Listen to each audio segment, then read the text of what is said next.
Ụmụnne m na ụmụnna m elọta ọnọrọ unu nwekwara chi ọnwa nọ nwa nwa mba nnọọ awụchasịala m eya ụmụnne m ọ na-eweli iwe ama m ihe akụkọ n'ugbo m na-aga iko ngalugbo ene ji atụga m ọchị mana ọtọ ọbụla o shidere a ga-agbutewe ya. Ana m otu nwanne anyị nwaanyị akpọ m na fon si m nwa mba nnọọ mza ya sị m na m nwere akụkọ n'ugbo gbutere ya ụmụnne tụmadụ ụmụnne anyị ụmụ nwoke tụgharịdele ma ihe mere o ya emeteghị. Ụmụnne m ya gaa n'ihu sị m na ya alụọla di na ya na-adị ya ebi nwa mba nnọọ na ya amụkwala n'ụmụ atọ. N'ime ụmụ atọ ọ nụtara ya mụrụ di ya si ya chọrọ ịmụkwu ọzọ,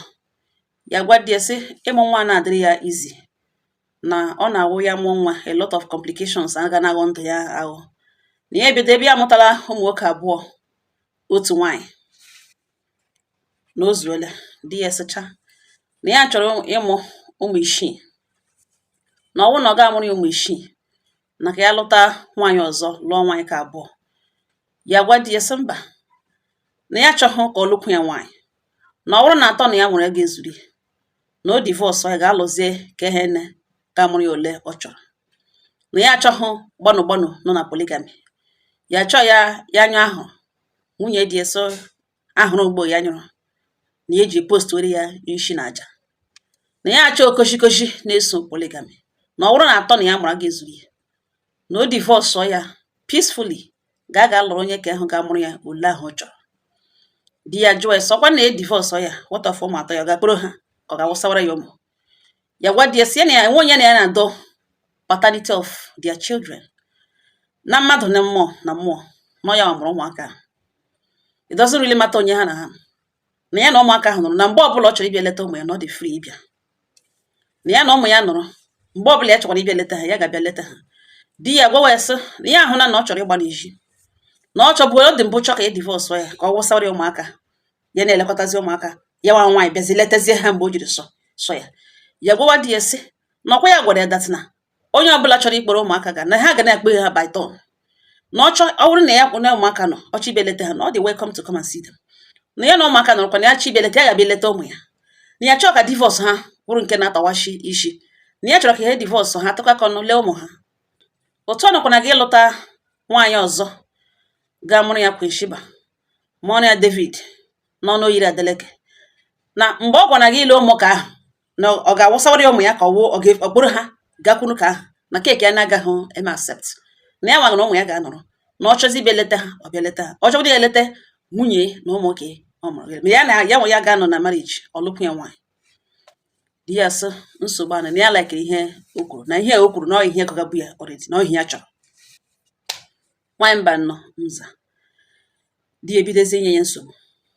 bido ịchịli ya ume na obi elu, bido na-agwa ya na ya achọghị divorce ya na ọ ga-anọrọ n'ime marriage nọ and na ya ga-alụkwu ya nwaanyị, na ya ga-eme ka sure na onye ọbụla nọ n'udo, na ya ga-akwụ nke ntakịrị agbara. Ya gwa ya sị okwucha okwugoro onwe ya ejiri nnọọ ya anyị gaa na bedroom ga mekọrọ ka erụrị na ihe di ya na-eme mgbe niile. Di ya bido gwawazie ya na ụkwụ apụọla ya mana ọ ihe divorce ya ji di ya very easy n'ọnụ, na ọ bụrụ ụmụ nwaanyị ndị ka ọzọ na ihe gbasara okwu ya ga-alụ nwaanyị nọ na a ga-ekpe ka ikpe a na-arịọ ka nwoke a na ya na-ebe akwa na ya nwa dị ọtọchi n'ọrụ ka ọgụga bụ ya gụrụ ka ha separate ya. Ihe a na-ahịọ di ekwutekpe iri ya. Ya gwa di ya na ọnwa nnọọ ka ọ chọrọ ya mee na ya nwụghị onye na-ejidechi ihe aka ike, na ya nwụghị ya ga-ejidekwana ọ bụrụkwa di no na ya so na ndị na-ejide di like that n'ihi na di onye ọbụla di mmadụ adult nwoke mere eme ihe dị ya mma ihe dị mma gị eme mana ọ gaghị eme ihe ahụ dị ya mma kokara ya tinye n'ime ọ were ebe ihe na-agadịrị ize emotionally and physically ọ sị ya na ị ga nga kpọkwa isi ọnụ n'ihi na gịnị ya no na ọnwa ka ya ga-ado nwa ya ka ya ga-adochi mmadụ ya na ha do di. Ọ sị di ya elewe si ya idiot na ya amaghị na in fact na ya amaghị ihe wụ love. Ya jụọ di ya si ahụ na ya nwa ama ihe wụ love na ọ lọvụrụ nwunye mụrụ ụmụ atọ ọsọ chọrọ ụmụ isii na ọ na-aga ịlụ nwaanyị ọzọ ka lọvụ ihe ahụ gosiri na ya onwe ya lọvụrụ ya ka ihe ga-eji alọvụ ya na onye nwa ngudurize ga-eje n'ebe o ekwute na once o chere chọọ ime ya walk out ka o nwee ike concentrate na nwunye ahụ ọ na-aga ịlụ. Ụmụnne m ọ sị ihe a na-apụrụ ha ụka. Di ya gwawa ya sị na ya ga-eme ya na ọ ga-awụ ha awụ ọtọ anything na family ha, na ya ga-eme ya family ha eji aka ha ụmụnne eji aka ya tọpụta iji ebe ọ chọrọ ka divorce ya ga divorce ya peacefully nye clean slate ka ya bịa wụrụzie onye ọjọọ chụpụrụ nwunye ga lụọ nwaanyị ọzọ. No, na ya ga-eme ihe ya ga-eme o ji aka ya achụpụ ya achụpụ, ọ bụzizi divorce ya, na ya ga-anọ n'ụlọ nne na nna ya divorce ebe ahụ, n'ebe ọtọ o siri chọọ ya sị dị nsogbu anụ na ọgbakọ na ya echere na di ya na ọ dị manipulative, na di ya ekwu okwu nga na ugbuene, na di ya ekwe akụkọ mmadụ ugbuene, na ị nwere ike igbu the person before na-anụ from that person. Ozugbo ị ga-ahụ that person gị descend on that person without even hearing from that person. Know how convincing, how manipulative. Na di ya ga-agwa mee so na shin ugbu na na-eri ya ma ịkpachapụ anya gị were ngaji na ọ dịka di ya lụrụ ya, gwakwana ya si ya ma ya ọfụma na ya echere ha ebiri otu aka ha shi ya na di ya na-ahọ ntị ya na-agwa ya okwu. Ọ pụọ lọta mgbe ọsịrị ọ ga-anọcha 1 week ya lọta ọ chọghakwa ka ya bịa sesewakwa ya okwu jụọ ese ihe eji nọ 1 week. Di ya gwa ya sị ya agaghị ebili wit nwaanyị na-enweghị ihe o jiri ekporo na ya pụrụ nọ 1 week ọ dịdị bọdad. Ya gwa ya sị ele otu ga-esi adịkwanụ bọdad ebe o kwuola okwu ịlụ nwaanyị ka abụọ na nwaanyị ahụ ọ na-aga ịlụ ọ ya na ọ ga-amara ọ mara ka ha mara gị onwe ha na ọ gaa ya na ya nọ 1 week anụrụto na ọ mara ha ụta na-eshi mara nwaanyị bifọ megịnị alụọ ya na ọ nọ na stage of mara nwaanyị ọ na-aga ịlụ na okwu ekpebiele na ọ chọrọ ịmụ ụmụ isii na ọ ga-alụ nwaanyị ọzọ, mana asọ ya nwa ya na-amụgachi ka ya hapụ ya nwụ ụsawụrụ ụmụaka na ya bịaghị ime impress ya bịa ịdị ndụ ya zụrụ ole na Chineke nyere. Di ya sele otu o shi mara na ya ga ya na nwaanyị na-ebịa na ya jụwa di ya sele na otu ọ ga-eshi ya ga-eshi ama na tụrụ atọ na ebe ahụ kpere fon. Di ya jụọ ya sọ ọkwa na ya kpọghị ọmakwa na ya nwere accident ọkwa na ọwa ọnwụ ma ebi ikekwe moto kọwara ya n'ime ọja na ọ gaghị akpọ mara ihe mere. Ya jụọ di ya sị mgbe ije ọ pụrụ ọ gwara ebe ọ na-aga n'ihi na ọ na-eme ọ pụọ na-agwa ebe ọ na-aga. Ị gwa mmadụ ebe na-aga ka etu ị chọrọ ka m shi kpọọ jụọ ebe nọ na ihe eme ebe nọ. Ha na-ego every time ya na di ya atọ n'ụlọ ha to court of law. Di ya kwalite ya defend ya kwalite di ya defend nọ ihe ha abụọ ọrụ gazi. Nwaanyị mba nọ mza na anọzi n'elu ya mpa mụrụ ya enwee stroke. Ọwụghị obere ihe nwaanyị mba nọ ọwụghị obere ihe mpa ya enwee stroke ọnụ ya agala one side. Ihe ahụ eme ya gbarala ga-elekọtatụ mpa ya gwazie di ya na ya chọrọ ikporo mpa ya lọtawa back to ebe ha bi. Di ya si meaning what na ebe ụlọ ya wụ ebe a na-ele ndị ọrịa na ebe ọ lala n'ala na ya nọrọ n'ụlọ nga nọ as long as onye dịrị nọ iji lekọta mpa ya. Ele nke wụ ya kpọrọ mpa ya na ọ naanị ya ka mpa ya mụrụ na dani ya ọnọdụ ya ụmụnne ndị ke nwoke ọnọdụ ya gwa asị na ha nọ bet na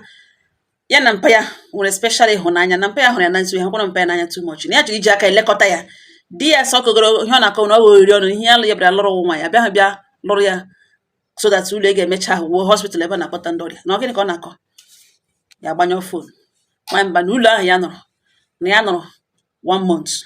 ma ị masaji mpa ya n'ụkwụ ma ị masaji ya n'ihu. Ya bigidere mpa ya Chukwu na-emere ya ebere ya mpa ya enweta improvements ọfụma before akpọtọ ya mara nje onye nọọsụ na ga na-abịa na-eleta mpa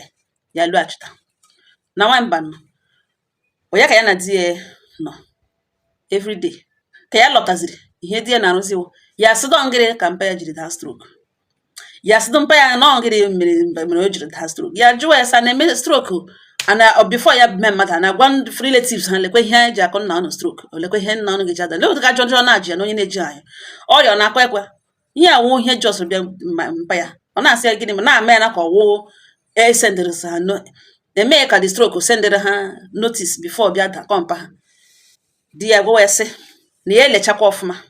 na ihe gbasara stroke nụ na o teele ya nụkwara ya mana mgbe ya na-anụ stroke na-ere na mgbe stroke na-ere na ndị stroke na-emewu ndị na-agwụ agwụ na ndị stroke na-emewu ndị aka ha na-adịghị ọcha na ihe awụ ihe a na-akpọ ụmụ agbara ịkpọ mmadụ ibido otu nkọ na stroke ahụ na ọwụ mba agbara na ọwụ ụmụ agbara na-akpọ onye aka ya na-adịghị ọcha according to mpa ha na ihe mpapa ya gwara ya. Ya gwa ya sị na ọ dịrị dị ikwu ihe niile o nwere ike ikwu jeja ihe niile ọ na-ajụja mana ọ jụjatakwala ebe papa ya nọ na ọ nwakwala nwakwute ebe mpa ya nọ na ya emekwere ka mistake ya na-ekwe next time otige anụ mpa ya n'ọnụ ya na ọ ga-emekwe mara eji na ọ chọrọ ka agba isi na mgbaji agba ya na ngwa ngwa na ya wepụga aha mpa ya n'ọnụ ya na di ya naghị anọ everyday di ya na-asị ya na ha nwere obi ọjọọ na ihe mere na mma ya jiri nwụchuo na ọ nga olege mpa ya anya n'ihu mpa ya bigo ugbu a mpa gbara aba na mpa ya na ọ ha na-asụ hapụga English word gịnị stroke na stroke na mpa gbara ndị mpa gbara na-abawụ ndị aka ha na-adị ọcha. Obere ihe taa ka mgbe di ya mataziri na ikpe aha nna ya na-enye nsogbu na-ewute ya ewutebiga ya oke ya ebidozi na-akpụzi ya gozi ya ka uri ya jụwa di ya sị na mpa ya rịara ya nọcha 1 month onwe shi ọmalite ka ọ bịa leta oge nwoke 1 naira send because ya na-akpata nke na-ezuru ya eji egburu mkpa ya na ihe na-alike hụ every time ọ kpọrọ mpa ya n'ọnụ di ya nọ ọ sị anụ ga mmiri fonu kpọwa diọkpara nne di ya wite anya mmiri kọrọ ya ọnọdụ mpa ya nọ na mpa ya nọ na stroke na ya gala leta mpa ya nọrọ 1 month n'ụlọ Chukwu na-emekwele na ebere ma ọ na ya niile helara 1 part ọ lọghachitawala n'udo na biko na ya gwatụ di ya hụkwana nwanne ya nwoke si o jizi ọrịa mpa ya kụrụ akụ ya ọnụ mgbe niile na ihe di ya na-agwa ya na aka mpa ya adịghị ọcha na ihe mere mpa ya na ọwụ mpa gbara na mpa gbara na ha sị hapụ English word na ihe mpa gbara bara mpa ya bịa ịbagbu ya ma Chineke ya egbu ebe na sịgwa mpa ya na ya emewele ihe ọjọọ wụrụ ọgwụ ka n'ogwu ya wepụ aka n'ọgwụ na ihe di ya nwanne ya nwoke na-agwa ya mgbe niile na dịtị na ọ na-eri ya nri na mkpụrụ obi na ọ na-agbawa ya obi alaike ihe ya senior brother ya nọrọ nga baa sị gịnị si Chineke ya kpee na ya mmiri fonu kpoo di ya koroga n'elu koroga n'ala na nwunye na nwaanyị a ga-amụ ọka ka ga-amụ nwa ọ na-asị enweghị complications ya mụjuru agwakwa ya mụjuru eme ọsị na ga-agbasa marriage ebe ọ chọrọ ịpụ na ya ga-frustrate before na-apụ na nwaanyị a ya ga-alọrịrị second wife ahụ ma ọ chọkwara ịpụ ya ga-frustrate ọ chọkwara ịnọ za first wife na ha nụrụ n'udo ma ọ sị na ọ ga-apụ na ya ga-frustrate na ya gwakwa nwunye ọ ihe ya chọrọ igwe nwanne nwoke agwawa ya sị na ọ dịkwa normal na ọ dị sure na ọ dị normal na ị chọrọ ụmụ isii n'oge ka ugbu a na ibukwa na ego ole iji azụ ha nwaanyị amụọ na-atọ ọrịdị ụmụ nwoke abụ otu nwaanyị na ya onwe ya nọ nga ya eji ole ọwụ ụmụ atọ otu nwoke ụmụ ya abụọ ka ọ ji ụmụ nwoke abụọ ọrịdị ji otu nwaanyị na-akọ akụkọ na ọ na-amụ ụmụ isii na kọmpetishọn eji ete ofe na ọ sị na ọ na-amụgachi ga asa ọmụhụ nwa gị esa emujurube ya gwa na ichiri ga lụọ nwanyị ọzọ na ya agaghị anọ na ya ga-alawa ọwụ fọs ọ ya ka iji every time ịkpọrọ famili ekwe ihe ikwutere ọ nọgụ n'isi ihe nwanne nwoke bagara nwaanyị mba nnọọ mza ma nwanne nwoke gwadoro okwu ọ chọghị ịnọ ma nwanne nwoke kwudoro okwu o send ọ chọghị ịnọ ruo otu ụbọchị mana before ya gaa n'ihu na mgbe ya batara ọhụrụ mgbe alụ batara ya ọhụrụ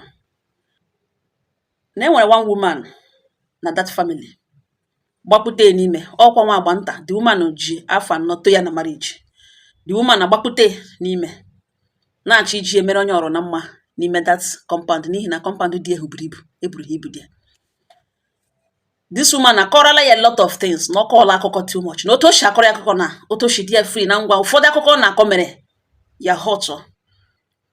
azintige bridge ozugbo gwa ya si biko na ya wụghị onye association na ya dị sorry na ya na like imere onwe ya na ọ ghọtaghịkwele na ọhịa eji abịga blunt and clear ka ya hapụ ibe menwe ya avoid ọkpọ ya ga-epiki ofilie na mebi ya na-ewere iwe no na ọ weta echi zụọ ya na ya wụghị onye association na ya dị very very sorry na ya biko kọtụọ ihe ọ na-achọ iweta dịka friendship na ya achọghị ya. The lady asị ya nsogbu anọ by then ya gere enough nwanyị mba nnọọ enough ya gere gịnị na nna ya nna di ya mpakwa ukwu ha mpa mụrụ mpakwa ukwu ha mara udo mpa mụrụ mpakwa ukwu ha mara udo a ga-ebute n'ime ọhịa belie ya then mpakwa ukwu ha direct si ma ha kwara udo a ga-ebute n'ime ọhịa belie ya then mpa ha mụrụ ha nna di ya onye kwuru nna di ya taa onye kwuru nna di direct nna di ya taa mara udo mana udo ka ya ọ mara n'ime room ụmụ ya ezoro gaa ofe mba ka ga kpọta onye bịa totuo ya mere omenala n'ime ụlọ di ya egwupe ala di ya no ha sị na ga-eli ya na ime ụlọ nna ndị obodo asị nwaanyị mgbe a chọrọ imebere ya ala ụmụ ya ma dị ọkpara nne di n'ugbo asị na ka emee ya na ọwa ịhụnanya na ha chọrọ ili mpa ha n'ime ụlọ na achọ ili n'ezi ha eme agri ndị obodo sị n'ime ụlọ ka ọ na-eli nọ na ha sị ka ha kwazie ozu nna ha na ha dị ume na akọchara na mgbe mpa ha mara udo ha ekpuo n'ime onwe ha na nna di ya mụrụ ụmụ nwoke 5 ụmụ nwaanyị 3 ha ekpuo n'ime onwe ha mee ka secret na enwe na ote mmiri si zoo ma ala ama ha amahụ na nwanne papa ha direct ka etoro mpa ha direct dị awe ọkwana ya kore di ya ụkwanụ gore nwa nwoke dị ọkpara ụkwanụ di ya taa na ọnọnụ di ya ka eshiri na o debekwere ya onwe na ote ya ha fi na-enwe onye mana nwekwa ka ha nọdawa ahụ na-enwe onye mana nwekwa onye mana na ya jos na-agwa ya ka o lee ma ihe ọkọs ole ha ala ụmụ ya wewele iwe ọkụ na ọ kọntrolu bikos ka ọ hapụ ili dị tụ ime udo na ime udo na ọ nọ na ụbara ha chọrọ isekio ozu ya elie ya n'ime mgbulu di ya enwe onye mana ọ na point nga ha mara udo ka chọrọ ili ya based on onye shi mba kpọta na nga ha kọpụtara ya na ha elie ya di ya na ihe mmụọ gwara ya si ekwuo otu a ka esi lie nna die n'ime room ahụ na-ejiri ihe ya mere pakin enwesịpụta room ahụ enweghị ngwongwo ihe n'ebe ahụ ihe na-enweghị isi ihe n'ebe nwenye n'ebe nwenye na room ahụ ihe nwaanyị a gwara ya nwaanyị mba nnọọ ruo mgbe di ya kọntụrụ were nna ya na-afụbarịrị ọtere ya mma na-afụbarịrị ọtere ya mma afụbarịrị ọtere ya mma mana o nwere habit ọzọ di ya nwere ọṅụ mmanya di ya ṅụọ mmanya ọ na-eji ọnụ anya mmanya kwuo some things ọ na-ekwesịghị ikwu ọ na-adị too happy mgbe ụfọdụ ọṅụ obewe akwa di mkpa ṅụọ mmanya ga-ewere ha nke ya ekwu okwu echetawa ihe mere mgbe o mere ya jọsi hibia anya mmiri mana n'ime mmanya niile ọ ṅụrụ ọ na-aṅụ n'ime anya mmiri ma mgbe ọ dị happy ma gịnị ihe n'ugbo nwaanyị n'ugbo kore di ya ewe ọchụbe n'ọnụ di ya pụta before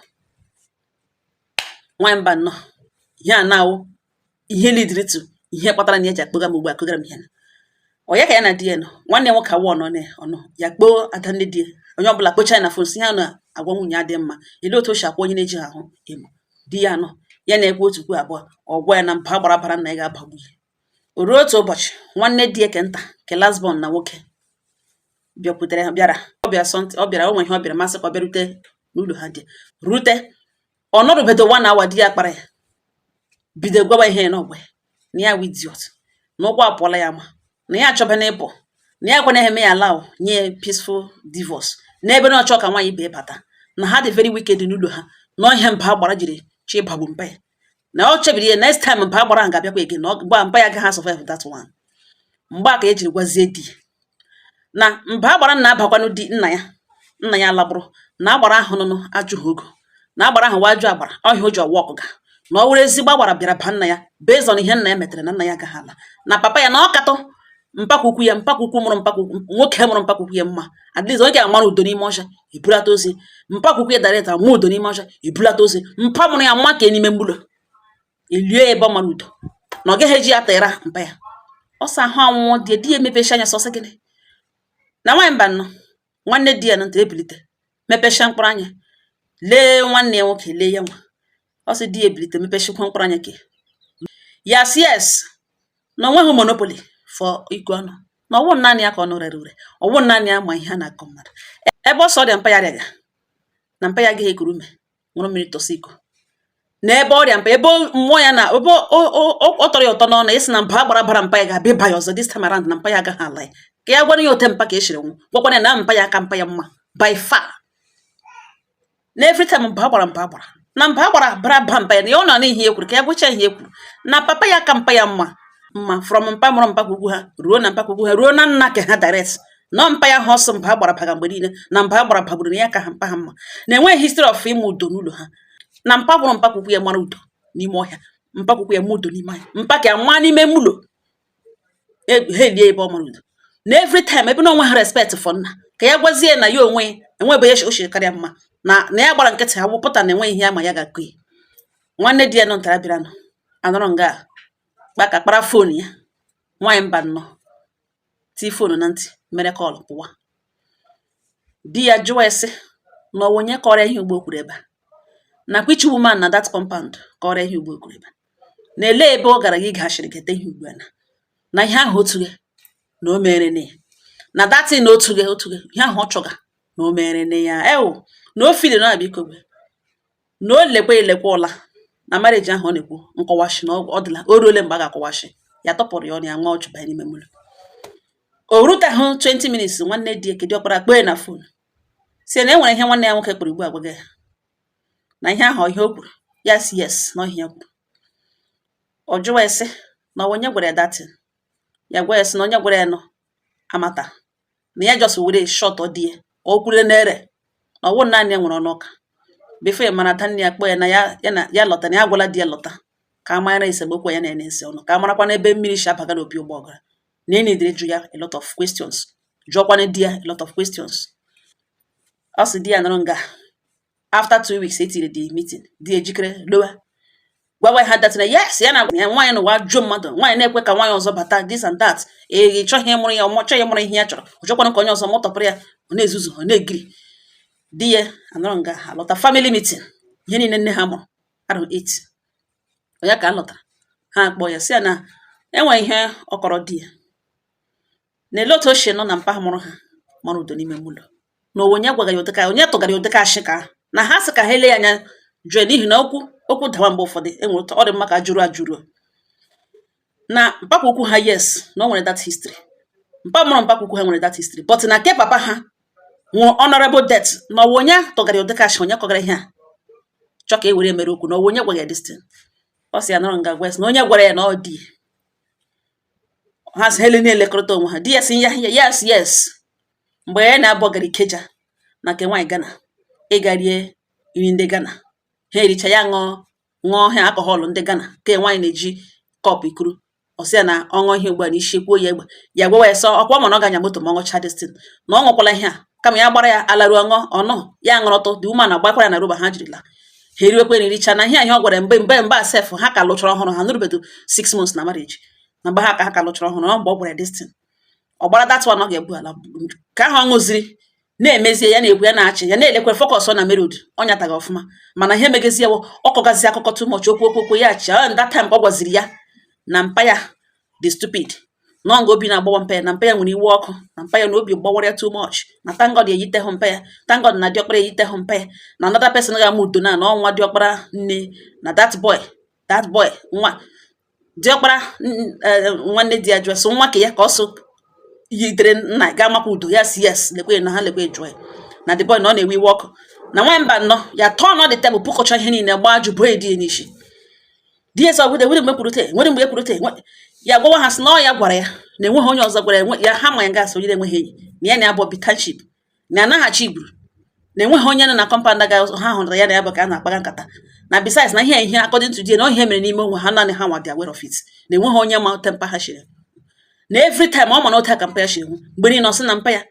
na mpa gbara pagburu mpa na mpa gbara ga-apagbu mpa na mpa gbara abara mpa ya kembụ ọ bagbu ya na ọ bịakwa ugbu a na ọ ga-apagbu ya na ọ ga-anwụrịrị na ihe ọ gwara ya ejiri gwagwarakwana ya senior brother ya anụrụ ngasị nsogbu na ya na ihe ya chọrọ ịnọ onye ọbụla pụta shishi ha akwa dị onye ọbụla pụcha ụfọdụ naanị ya na ya ihe di ya mere banye n'ime ụlọ ihe o mere banye n'ime ụlọ ya ma na ihe ọ gara gaga were wụ mma ya ma hụ na ihe ọ gara gaga were wụ mma oge na ya ga-egbupụ isi na ya ga-egbu ya gbalaga na nwamba nọ n'ebe okwu na ugbu a na kemgbe ahụ ya jiri mee o ji tretin egbuti mma oge ya gba ụfọdụ ndị nọ na kọmpand hụrụ ya ka o ji mma ha achụga ya onye ọbụla etiwe nwanne di ya lụghachita ha achenji ha matata o ji mma achụga ya a na-ele ma ọ gawo isi mgbaka ma onwere ha makwa na achọghị imesi ya case or something because that secret achọ ka ọ ga fọda from ọnụ ke ya ta ka anọzi ya gwa ha sị na ya na-alụgachi na agwa nwanne ha nwoke ha bịa nara mmanya ha kwụrụ n'isi ha bịa were ihe ha kwụrụ n'isi ya na ya na-alụgachi and ya na ya bụ aga dokwa kọstọdi ụmụ ya na ọ ga-alụrụ nwaanyị ahụ ọnụnụ ọ chọrọ ịlụ ka ọ hapụ iji mma egbe na o gosila ha keke o mega na vileji ha were mara ihe ọ na-eme na township ya nwere ike ịnọ na ụra o were mma bịa sogbuo ya na ebe ọ dịla ka ọ ga-adị na since ahụ ha lụghachitara ya gara aga chọrọ ụlọ ga nọrọ ọ madụ ha ebe ya nọ na di ya amadụ ha ebe ya nọ makwana ebe ụmụaka nọ na ọchị ụnụ kọchakpụrụ ma kpọga skuul last time ọ gara hụ ụmụ ya ọ na skuul ka ọ gara aga hụ ha ya gwa ya sị na ndị skuul amakwana ya na ebe o sego okwu until amarọta ọgnesha abịa eleta ụmụ na otesha pọtọ ma ọzọkwa ka emee like that na nsogbu anụ ya makwa the next thing to do na nwaanyị mba nọ nza na ọ wee ebe okwu na ugba na ọ rịọgazi ya na ya asị ya na nke aha na ọ gaala na ihe ezo eze na ya ekwuole na ya mana ma ya eji anya mmanya ikwu ya na ebe ọsọ ya kwuru na nsogbu anụ na nwaanyị gwakwana ihe ya mgbe ya na-ekogishi nwaanyị gwa ha na ọ ya magwara na ọ gwatara ya na ọ ya magwara ya na ikpere mitin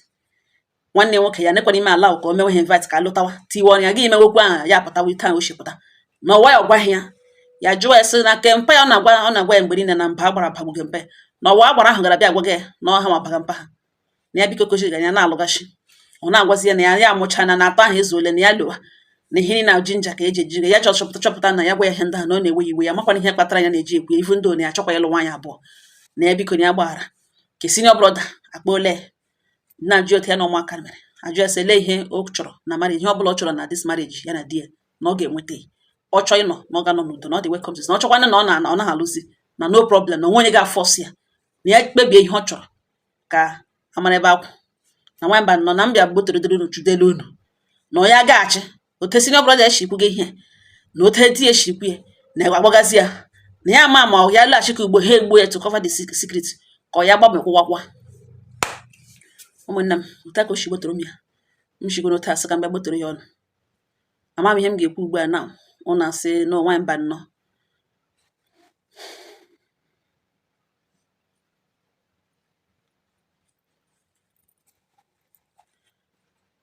ọ sị m jụọ unu na nwamba nnọọ ama m na ị nwere ihe ị ga-agwa m mana gbotowatụkwara m ya ụmụnne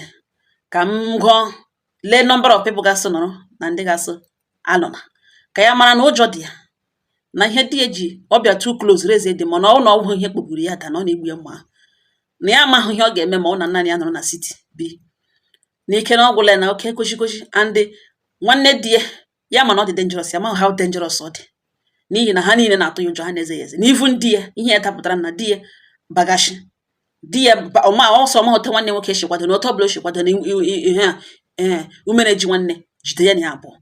na ọwa ka e kwuru na egwu ihe kwuru ihe mere eme so di ya onone the fact that na ọ ya nwakwuru mana eji anya mma ikwu ya na nwamba nnọọ ọ ya lụwa na m jụdere ya ụmụnne ọ ya laghachi ka ọ ya gbamịkwụkwakwa n'ike na ọgwụla oke problem oke mgbe niile eko gị isi ekpe gị ikpe n'ike ya gwụla ya na m jụ unu n'ole ihe unu si ya mee ọ nga ọha na m n'ọnụ ka m hapụ ịbịa gbamịkwụkwakwa okwu gbatinwe okwu ọ nga ọha na m n'ọnụ enwe ihe unu nwere ikwe unu gwa ya ọ ga-agụ kọmentị ọnụ udo dịrị ọnụ